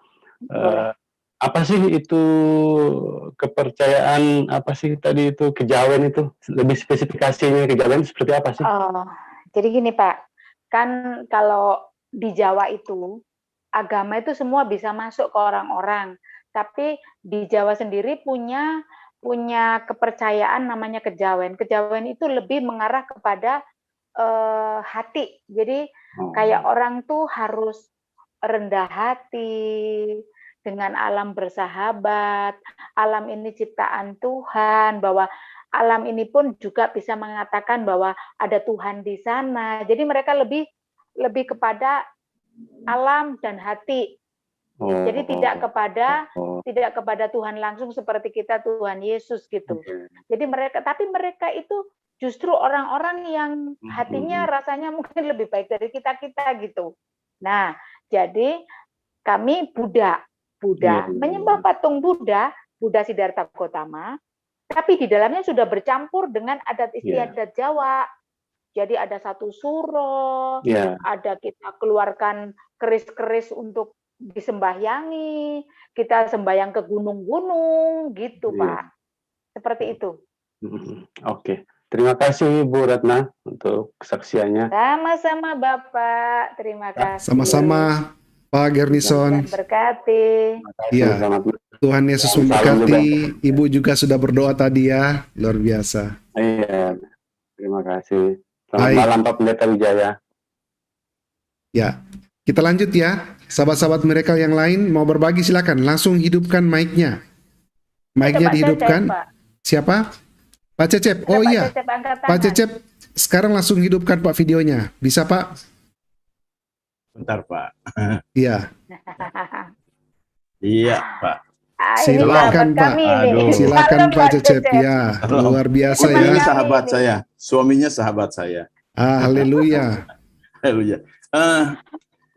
Saya suka sekali dengan kalau ada orang-orang Kedar kembali. Saya bilang kembali ke pangkuan Allah ya. Karena saya sendiri dari sana Pak, dari Kedar. Iya. Saya Oh, iya. kalau dulu ada orang-orang seperti Bapak ini mengadakan penginjilan di daerah khususnya di Jawa Tengah nih ya, saya ceritakan. Saya dulu di Jawa Tengah. Saya akan aniaya Bapak, saya akan rusak Bapak, peralatan Bapak saya hancur-hancurkan dan saya bakar semuanya, Pak. Itu menjadi poin untuk saya naik level lagi, Pak, di Laskar itu. Dari sejak muda saya melakukan itu. Ya. Sampai saya bisa mimpin sebuah pasukan yang khusus untuk menyerang tim misi atau penginjilan. Saya bilang kristenisasi itu, Pak, dulu tuh. Suatu saat saya terjebak, Pak. Terjebak oleh kasih Kristus, Pak. Haleluya. Yang saya nggak mengerti. Dan suatu saat di akhir tahun 2000-an lah, kurang lebih lah. Saya ada laporan ke saya, ada yang penginjilan katanya. Di daerah A gitu ya, di wilayah saya pokoknya, pemantauan saya. Nah, saya mimpin pasukan ke sana. Saya ada yang bawa golok, ada yang bawa tombak, ada yang bawa pentungan, segala macam lah. Ya, di situ ada wanita, ada anak-anak, ada orang tua yang tim penginjilnya juga ada. Ya, saya pukulin tanpa ampun, Pak, semuanya, Pak. Berdarah-darah mereka semua. Anak-anak menjerit-jerit, orang tua ampun. Oh. Malah bilang, orang tua yang udah tua-tua ampun, tapi yang mereka yang penginjil itu, Pak, bilangnya cuma apa? Haleluya, puji Tuhan, haleluya, puji Tuhan. Saya dengan emosi yang luar biasa gitu, saya sita semua. Waktu itu zaman VCD, Pak, kaset VCD, mereka sedang menonton The Passion, ya. Ya. Dari VCD itu saya sita 3 waktu itu. Saya sita 3. Saya yang satu untuk laporan ke atas ya, ke atasan saya. Nah, yang 2 lagi untuk ke keluarga saya yang di Bandung. Keluarga saya di Bandung ada yang Kristen loh, Pak. Ya. Gitu. Saya mau berikan gitu kaset itu sebagai kenang-kenangan gitu. Padahal saya nyita dari hasil kekerasan saya gitu, menganiaya orang. Nah suatu saat nih Pak, udah saya sita. Saya pikir dilaporkan ke polisi gitu. Kalau berlaporan ke polisi itu bagi saya sebuah keuntungan gitu. Nama saya kan semakin beken, Pak. Ya, gelar saya semakin berenteng tuh, Pak, gitu kan? Ya. Nah, setelah itu saya penasaran di suatu malam itu saya penasaran. Saya setel kaset video itu, saya setel di TV baru 1/4 jam. Belum ada penyiksaan, belum ada apa. Air mata saya keluar, Pak. Aneh itu kata saya. Ya. Saya matikan, udah. Malu-maluin. Orang saya nggak pernah nangis, Pak. Orang yang saya kasihi meninggal aja saya nggak nangis, Pak. Gitu. Begitu kerasnya hati saya. Berapa hari kemudian, saya setel lagi tengah malam juga. Ya, saya setel lagi. Kira-kira lebih lama lagi waktunya ya. Keluar air mata juga, Pak. Saya matikan lagi. Nah, sebulan kemudian, pada saat itu keluarga sedang liburan ke suatu tempat, gitu. Mertua pada waktu itu tuh mertua seorang kiai terkenal di daerah situ, Pak. Jadi saya ini calon penggantinya gitu Pak. Jadi Ya. saya bisa mimpin laskar segala macam gitu. Nah, yang dicalonkan saya ini. Nah, setel itu full saya Pak, setel full. Itu air mata saya Pak. Tidak henti-hentinya. Keluar terus. Saya sampai malu sendiri, saya matikan, saya merenung dari situ. Terus, wah saya harus pergi dari sini. Dari kota ini saya harus pergi. Pergilah saya ke Bandung. Memang kota kelahiran saya Bandung ini. Di Bandung saya tinggal dengan seorang hamba Tuhan, masih keluarga juga. Nah, dia Kristen, saya sering ngajak dia berdebat tentang agama gitu. Tapi dia nggak menanggapi, luar biasanya. Malah dia nyodorin buku, saya lempar, ngapain buku kayak gini nggak berguna. Di keyakinan saya ini, luar biasa, itunya lengkap, gitu ya. Keyakinan yang awal saya itu lengkap ilmunya. Ini kamu nyodorin buku-buku kayak gini nggak ada artinya. Nyodorin, suatu saat nyodorin Alkitab. Alkitab saya lempar Pak ke mukanya. Gitu. Saya lempar Alkitab itu ke mukanya. Dia cuma senyum doang Pak. Ya. Nah itu yang membuat saya, kok dulu waktu menghancurkan orang-orang yang penginjilan, mereka enggak melaporkan saya. Enggak melawan dengan kekerasan. Padahal mampu sebetulnya. Bukan nggak mampu, mampu. Ini sepupu saya ini juga sama, dilempar mukanya dengan Alkitab. Enggak melawan. Ada apa ini kata itu. Nah, akhirnya suatu saat yang nyodorkan kaset Pak, kaset VCD tentang KKR dari seorang hamba Tuhan. Itu Peter Yongren namanya. Nah, memang cara Tuhan luar biasa. Saya sukanya yang gitu-gitu zaman dulu tuh. KKR Peter Yongren, ini ada ibu yang tuli disembuhkan dengan nyebut dalam nama Tuhan Yesus. Ibu ini juga nggak ngerti, ibu ini orang Sunda. Peter Yongren sendiri pakai bahasa Inggris, tapi sembuh. Wow, luar biasa kan saya. Dari situlah saya menggali terus tentang kekristenan. Akhirnya saya bertobat. Akhirnya sampai sekarang saya berhenti dari segala sesuatu yang menjijikan itu. Makanya saya senang ada Ibu Tri yang saling menguatkan. Kita saling menguatkan. Saling menguatkan. Ternyata banyak sekarang tuh yang mengikut Yesus. Haleluya. Puji Tuhan. Terima kasih. Kesaksian pendek saya ini luar biasa berarti untuk Pak Cecep ya. Ditunggu kesaksian panjangnya di Miracle TV. Ya, waktu Tuhan yang terbaik. Amin, amin. Nomor telepon kami tetap terbuka 24 jam. Anytime Pak ya. Kapan saja siap. Terima kasih Pak Cecep. Tuhan Yesus memberkati Bapak luar biasa ya. Amin. Baik. Kita bergeser ke sahabat yang lainnya ya di Zoom. Silakan hidupkan mic-nya. Silakan hidupkan mic-nya. Siapa sekarang? Tadi yang baru masuk Ibu siapa ya tadi? Ibu Linda, ada juga Pak Sulaiman. Ya. Siapa yang mau duluan? Silakan. Ibu Linda, Pak Sulaiman, langsung hidupkan mic-nya.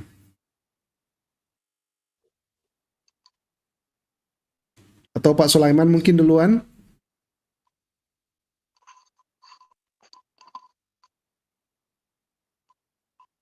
Ada juga Pak Jimmy Carter ya. Silakan Pak. Pak Jimmy juga mau berbagi. Ibu Santi juga bisa hidupkan mic-nya ya. Jika mau berbagi. Ibu Christina juga silakan. Pak Paulus juga silakan ya. Masih ada kawan-kawan? Karena kalau tidak kita akan tutup ini sesi pada malam hari ini. Tapi sangat disayangkan kalau tidak berbagi ya. Karena ini luar biasa sekali ini. Sangat memberkati dan menguatkan kita. Ya. Kalau tidak ada lagi, kita akan tutup ya. Lanjut aja, Pak. Ya, Ibu Linda, silakan. Dari Batam lanjut aja, nyimak aja. Baik, baik. Ya, shalom ya. Buat yang di Batam, luar biasa. Nah, sekarang Pak Sulaiman, di mana ini Pak Sulaiman? Bisa hidupkan mic-nya, Pak? Halo. Shalom, video juga bisa Pak. Bisa dihidupkan video sekarang Pak, silakan. saya lagi tanggung, jadi nggak bisa video nih Pak, lagi jalan Oke. mesin. Silakan Mbak, langsung Mbak. Oke. Iya, saya sangat terberkati dengan kesaksian Ibu. Seorang yang ekstrim di ajaran Ibu ya. Mungkin dulu kalau kita istilahnya orang-orang yang di sekitar Ibu itu pada hari itu ingin merusak rumah Ibu ya, malam-malam itu ya. Dan mereka itu memang beranggapan bahwa mereka itu berbakti ya. Iya. Berbakti. Itu beribadah dan berbakti. Apa itu? 16 ayat 2 katakan mereka akan membunuh dan mereka menyangka bahwa mereka itu melakukan berbakti. yang benar. Ya. Iya, mereka melakukan yang benar. Itulah ketika Ibu sudah dimenangkan oleh Tuhan, karakter Ibu dirubah ya Bu ya. Iya Pak.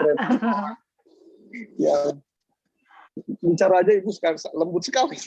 Seperti Terima kasih. Haleluya. Haleluya.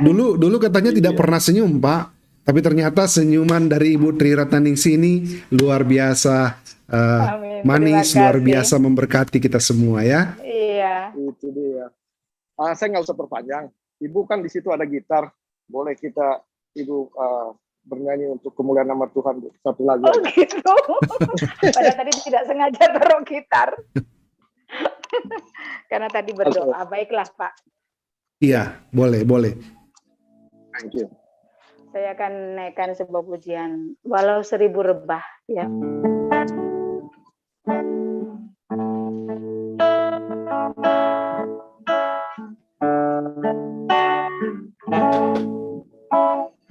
Tiada pernah ku ragukan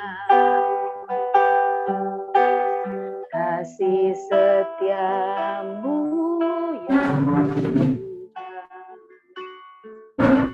setiap waktu dalam hidupku, tak pernah kau tinggalkan. Meski langit tampak suram,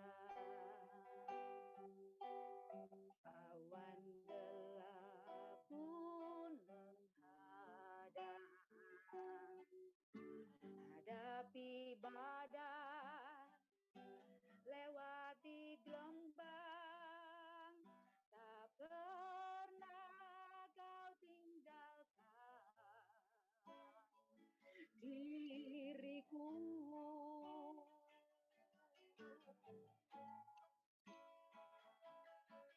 Walau 1000 rebah di sisiku, kau tetaplah Allah penolongku. Walau 10.000 rebah di kananku, takkan ku goyah, sebab Yesus sertaku. Takkan ku goyah, sebab Yesus sertaku. Terima kasih. Wow, luar biasa. Puji Tuhan. Amin. Tuhan. Itu aja sih Pak dari saya. Terima kasih Pak Franky. Shalom. Rupanya Pak Sulaiman ini hanya ingin mendengar pujian ya. Wah, luar biasa ini. Baik Pak Sulaiman. Jadi nggak bisa saya fokus. Sorry. Iya, nggak apa-apa Pak. Terima kasih. Kita juga diberkati dengan pujian Ibu Ratna yang luar biasa ya. Dan malam ini kita akan sudahi program kita sampai di sini dulu ya, karena sudah waktunya dan tidak ada lagi teman-teman yang mau bertanya. Atau saya kasih kesempatan terakhir, siapa yang mau bertanya hidupkan mic-nya sebelum kita tutup program kesaksian pada malam hari ini. Baik, sudah tidak ada lagi ya yang hidupkan mic ya. Nah, sahabat-sahabat Miracle yang menonton pada malam hari ini, Luar biasa ya, sahabat-sahabat, jangan lupa untuk berbagi di grup-grup rohani, berbagi juga di beranda-beranda sahabat Miracle, karena kita yakin dan percaya video dari kesaksian Ibu Ratna Ningsih akan menguatkan banyak orang, menguatkan iman orang percaya, memberkati banyak orang, dan puji Tuhan bisa mendatangkan jiwa-jiwa baru. Di bawah video ada saluran nomor berkat yang kami siapkan. Sahabat-sahabat yang merasa tersentuh untuk menopang pelayanan Ibu Ratna Ningsih, silakan. Kami sudah menyiapkan karena kami yang meminta.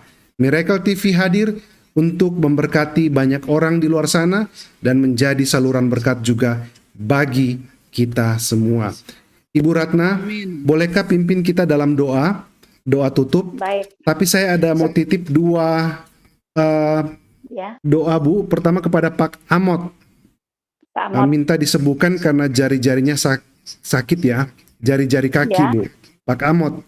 Kedua, Ibu Yesi. Ibu Yesi minta didoakan agar terlepas dari kuasa gelap. Itu aja. Jadi Ibu Yesi terlepas dari kuasa gelap, Pak Amot disembuhkan jari-jari kaki yang sakit. Itu aja, Bu. Selanjutnya Ibu bisa lengkapi. Sebelum kita tutup dalam doa, karena ini didengar banyak orang, baik di YouTube maupun Facebook ya Pak ya? Facebook, YouTube. Ya, Ibu bisa tambahkan closing statement. Silakan, Bu. Ya, jadi saudaraku, siapapun saudara, sahabat-sahabat, dari manapun engkau berada, siapapun yang mendengar kesaksian ini, agama tidak pernah menyelamatkan, tidak pernah membawa orang ke surga. Tidak ada agama yang bisa membawa ke surga. Tetapi Allah yang benar, yang disembah, yang empunya surgalah, yang membawa kita ke surga, yang membawa kita pada hidup kekekalan, yaitu hidup sesudah mati. Hanya Yesus yang empunya surga, hanya Yesus, Allah yang telah mengosongkan diri turun ke dunia untuk menyelamatkan kita orang berdosa. Sebab tidak satupun orang yang bisa lepas dari belenggu dosa. Hanya Yesus, barang siapa percaya kepadanya tidak binasa, melainkan beroleh hidup yang kekal. Percayalah kepada Yesus Kristus, maka engkau akan beroleh hidup yang kekal. Engkau tidak akan pernah masuk neraka. Untuk saudara-saudaraku di luar yang sana, yang ada di dalam kesesakan, tetaplah punya pengharapan kepada Allah kita. Sebab pengharapan di dalam Dia, bahkan kita pun bermegah di dalam kesengsaraan. Kesengsaraan itu menimbulkan tahan uji. Tahan uji menimbulkan ketekunan. Ketekunan itu menimbulkan pengharapan dan melahirkan mahkota yang kekal. Teruslah saudaraku, sahabat, berharap. Tidak selamanya hujan badai. Di ujung sana ada pelangi. Untuk saudara-saudaraku yang sudah melayani, mari kita bersama-sama terus bersemangat. Ladang sudah menguning, padi sudah menguning, tuaian banyak. Jadi mari kita bersepakat, jangan kita hanya berbicara tentang denominasi, aku paling tidak ada.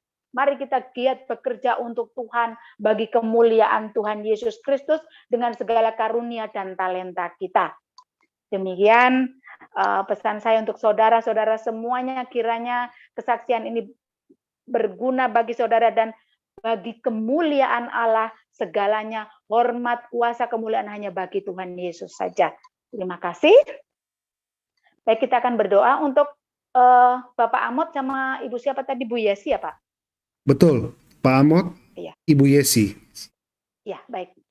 Mari saudaraku bersama-sama kita sepakat, 2-3 orang berkumpul di dalam nama Yesus, Tuhan hadir. Allah kami yang kami sembah di dalam nama Tuhan Yesus Kristus. Kami tahu Tuhan Allah yang hidup, Allah yang menyertai seluruh hidup kami. Engkaulah kota benteng, kota perlindungan kami. Engkau Jehovah Rafa. Saat ini kami berdoa untuk Bapak Amot yang sedang sakit jari-jarinya. Tuhan, di dalam nama Yesus Kristus, oleh karena bilur-bilur darah Yesus, sakit itu disembuhkan dan jadilah normal di dalam nama Yesus Kristus. Dan damai sejahtera turun atas Bapak Amot. Sukacita turun atas Bapak Amot. Tuhan, buktikan tingkap-tingkap berkat-Mu bagi Bapak Amot di dalam nama Yesus. Pemulihan terjadi dan ampunilah segala dosa dan kesalahan hamba-Mu, umat-Mu ini. Dalam nama Yesus. Tuhan, kami juga sepakat berdoa untuk Ibu Yesi yang saat ini terbelenggu oleh kuasa kegelapan. Di dalam nama Yesus Kristus, hanya ada satu nama di bawah kolong langit ini yang diberikan kepada manusia yang mampu menyelamatkan, dan segala kuasa bertekuk lutut di bawah kakinya, yaitu nama Yesus. Dan di dalam nama Yesus kami berkata kepada roh-roh jahat, belenggu-belenggu kegelapan, apapun itu saat ini yang membelenggu Ibu Yesi, kami sepakat oleh kuasa darah anak domba Allah, kami patahkan kuasamu, keluar, pergi engkau dari tubuh Ibu Yesi, tubuh jiwa dan rohnya dilepas, bebaskan dari belenggu kegelapan. Kemerdekaan terjadi atas Ibu Yesi malam hari ini. Mujizat terjadi. Kuasa wibawa ilahi turun atas Ibu Yesi di dalam nama Yesus Kristus. Kami memohon Tuhan, belas kasih-Mu atas Ibu Yesi. Kami memohon pemulihan. Darah anak domba Allah membungkus Ibu Yesi malam ini. Terjadi pemulihan yang luar biasa. Ibu Yesi boleh memuliakan Engkau Tuhan.